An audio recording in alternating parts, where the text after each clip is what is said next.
the Sixers are not exactly a team that gets a lot of love from the general NBA fanbase or the NBA media.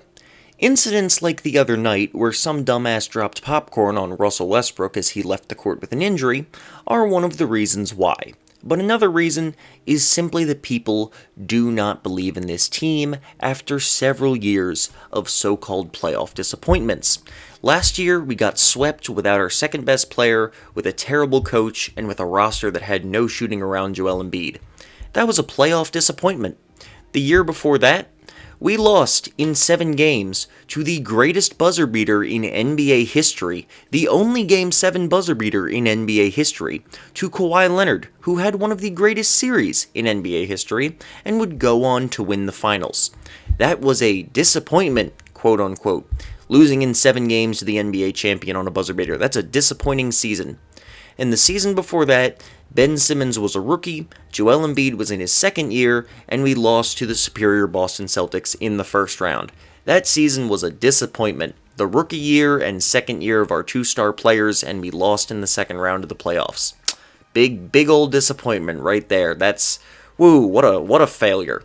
But this year, I have believed that the Sixers had a chance to avenge their past failures, that they could go and make the NBA Finals and win the 2021 NBA Championship. And even though I'm not saying they're necessarily going to, it's still a little bit too early for that.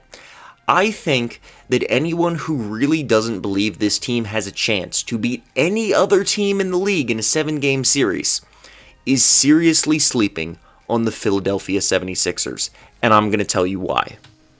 This season, the Sixers have had the second best defense in the entire NBA. The only team who has been better is the Los Angeles Lakers, and considering the injuries the Sixers have had to players like Joel Embiid missing a decent amount of time, aka arguably the second best defensive center in the NBA, you could say that they are, in fact, the best defensive team in the league. Ben Simmons is the runner-up for Defensive Player of the Year. I've just accepted at this point it's going to Gobert, unfortunately.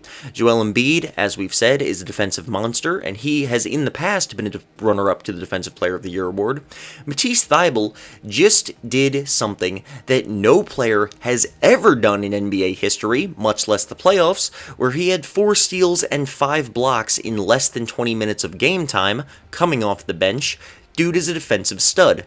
Tobias Harris is a good defender. He's having the best defensive season of his career, hands down, no question.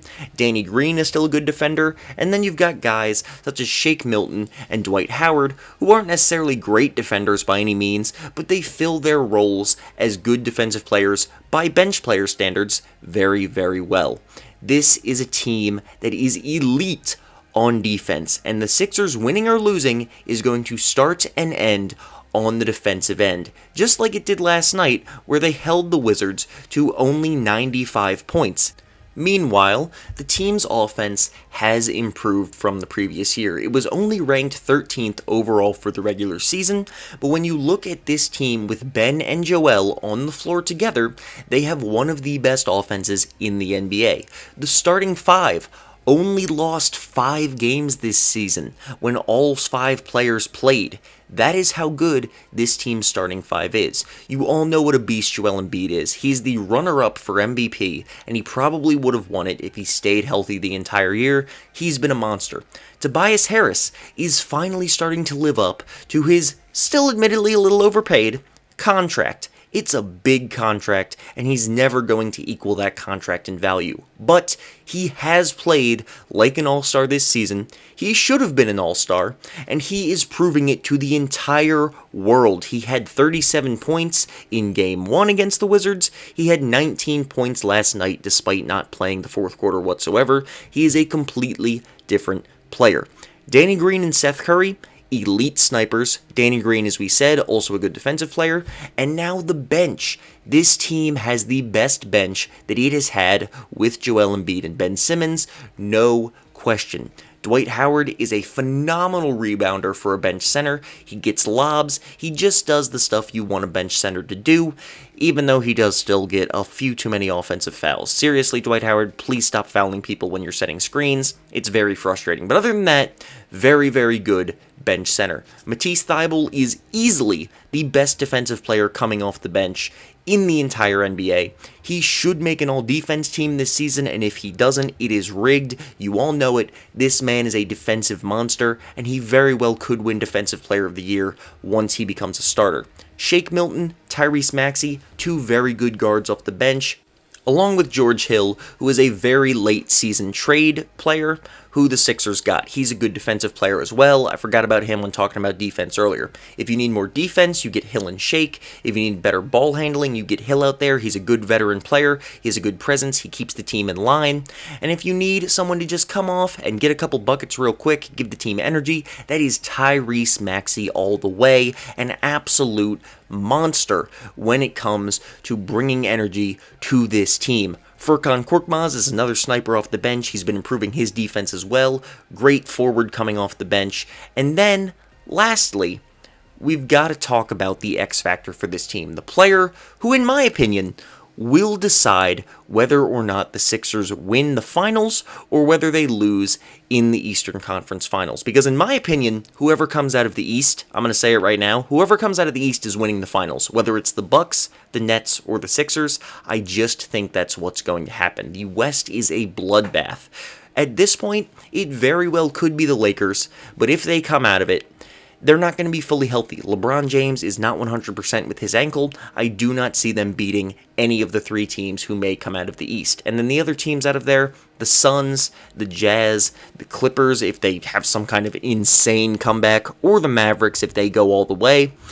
I just don't think any of those teams are skilled enough to compete with the top three teams in the East. So I do believe the team coming out of the East, the team who wins the Eastern Conference Finals, will be the NBA champion for 2021. And it could be the Sixers if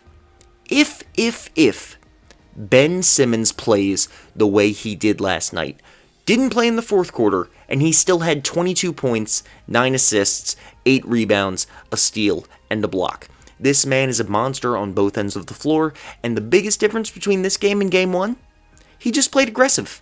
He attacked the basket when he needed to, he bullied smaller players, and he still managed to do all the playmaking stuff that Ben Simmons does. He's one of the best passers and playmakers in the entire NBA, and when he is aggressive, it makes the team so much better. If this team loses, I've been saying this all season, if this team loses in the playoffs, most of the blame, in my opinion, is going to be on Ben Simmons. It's going to be because he's not playing aggressive, he's playing too passively, and his man is able to just ignore him on the defensive end once they get into the half court. We need Ben Simmons to be an aggressive player who creates his own shot, who seeks his own shot, but still continues to be an elite playmaker. If Ben Simmons can go out and he can average 20 points a game in this playoffs, if he can just bully smaller players on switches, if he can go to the basket and draw contact and get fouls, then the Sixers cannot be beaten, in my opinion. There is no other team who has as good of a defense in this playoff, certainly not in the Eastern Conference, who is as good defensively as the 76ers.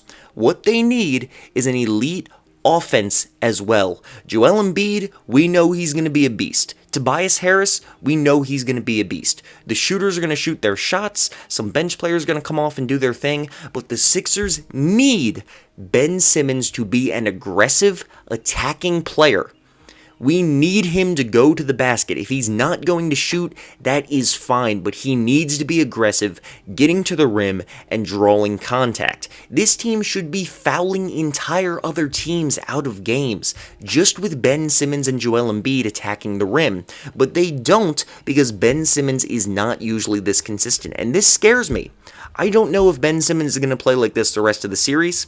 I don't know if he's going to play like this the rest of the playoffs. This may be the only game that Ben Simmons plays this well in the entire playoffs, because he is a head case and a half. We all know this. This has been the issue with Ben Simmons from the beginning. He has the talent to be realistically, one of, if not the best players in the entire NBA. And I know that's crazy, but he has the talent. He just doesn't do it consistently. If this the Ben Simmons we got the other night, is the Ben Simmons the Sixers get the entire playoffs, I think they win the title. I really believe they will win the NBA title. But Ben, we gotta see it consistently, because if Ben Simmons does not go out, if he plays passively like he's known to do, if he just lets his man sag off of him and he doesn't punish him for it, if he doesn't play aggressive, if he becomes completely useless on offense in the half court, the Sixers are going to lose in the Eastern Conference Finals to whoever wins the Bucks-Nets series. And that's what's going to happen. That is the difference for the 76ers. That is how the Sixers can go and can win the NBA title, and it's also how they can lose it. It all depends on Ben Simmons.